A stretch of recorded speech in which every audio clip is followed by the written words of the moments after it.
తర్వాత జరిగిన పలు అవాంఛనీయ సంఘటనల నేపథ్యంలో పలు కేసుల్ని నమోదు చేసినట్లు తెలిపారు. అవాంఛనీయ ఘటనలు జరగకుండా ఉండేందుకు పల్నాడు జిల్లాలో 144 సెక్షన్ అమలు చేస్తున్నట్లు తెలిపారు.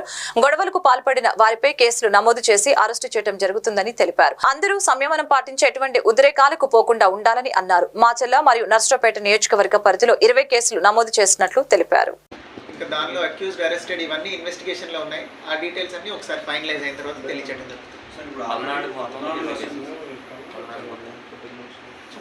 కన్నా తక్కువే అనుకుంటా. అందుకే కేసుల నెంబర్ అవి ఇప్పుడు ఇన్సిడెంట్ బట్టి జరిగిన ప్రతి ఇన్సిడెంట్లోనూ కేసు రిజిస్టర్ చేయడం జరిగింది.